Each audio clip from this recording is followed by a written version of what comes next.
What's your backstory and how did you get into real estate and what took you from where you were to where you are today? Yeah, I started out in the early 2000s, Jay, and back then, as you probably well know, there was not a lot of education available. I don't think I even had, I think there might have been one REI club. There surely weren't meetups. And all the data and information that's readily available to us today, you had to go down to the courthouse if you wanted to get anything. And I think even back then, the foreclosure listing service, I was in the Dallas-Fort Worth area. It came in you had to print it off on a piece of paper. So it was really on printed out. So it was really, really inefficient and very time consuming to say the least.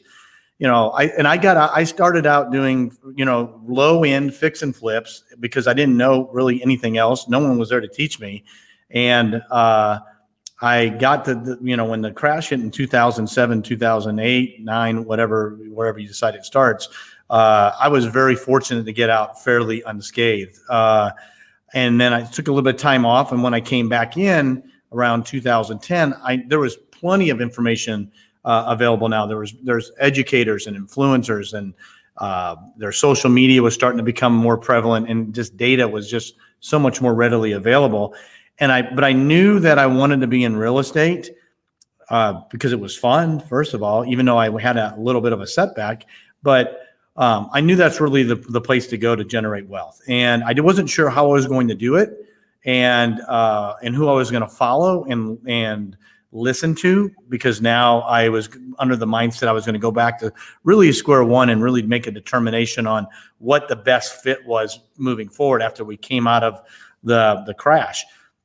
And I started out wholesaling, and because that made the most sense to me for a lot of different reasons. Low cost of entry, very doable, especially back in 2010, 2008. And I started wholesaling, and one of the very first deals that I got was from a seller that called me, and she had a property for sale.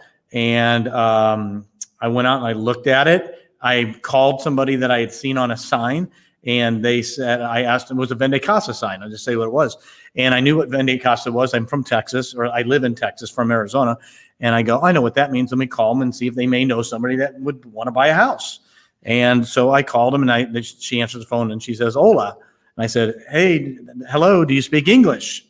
And she goes, "Yeah, I speak English." I go, "Hey, I got this house for sale." Now understand, Jay, I did not have it under contract. I did not have it even, all I did was drive by it and go, oh, okay, that's what a $25,000 house looked like, 10 years or 15 years ago now in that market. That same house today is, well over $100,000, but that's not the point. I say, I have a house for sale, and I'm looking to sell it. And I go, would you be interested? And she goes, what's the address? And I gave her the address. I go, hey, you can't go inside though, because there's tenants in there. And the seller said, I don't want anybody disturbing the tenants because they don't even know I'm selling it. So I go and I call her, and she goes, I give her the information, and I didn't think of anything. She goes, what do you want for it? I did everything wrong, Jay. I did absolutely everything wrong. I said $35,000, thinking, well, if I get it for 25, maybe it'll make a little money. Had no idea even what I was really, really doing at the time. I'm literally driving home, in less than 30 minutes after I had made that phone call. She calls me back and says, hey, Mr. Nick, I got buyers. They're outside the house. I'm like, oh crap, here we go. I go, they can't bug the tenants.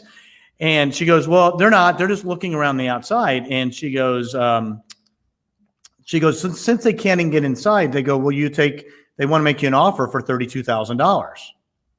And I said, $32,000, like I was offended, right? It's like, it's not even my house yet. And I go, well, let me see what I can do.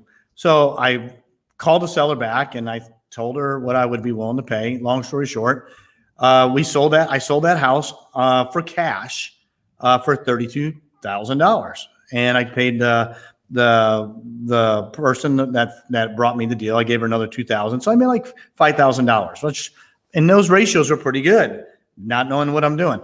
So I get another phone call, Jay, from the same list that I had sent out to. And this one's a little bit better of a house, and it's worth probably $50,000. Okay. And it was in better shape. And the lady had a divorce. She couldn't afford the payments anymore. and she owed $23,000. Almost the same deal numbers wise, I guess, because I mailed to the same type of list, right? That makes sense. So I call Lydia up on the phone again. I go, hey, Lydia, I got another house. And I go, do you have another buyer with $25,000 down? I go, I'm going to sell it for 50, but I'll carry back the note. And she goes, I think I do. I go, great. Well, I'll give you another $2,000. Didn't make any cash on that deal, Jay, but and I wrote a stellar 5% note for $20 or $25,000. And it's like, now I go, man, why was I thinking back then? And that's sort of how I got into the creative deal structuring. And since that point, we continue to do all kinds of creative financing deals. We buy notes, we create notes, we fix notes, we help others write notes.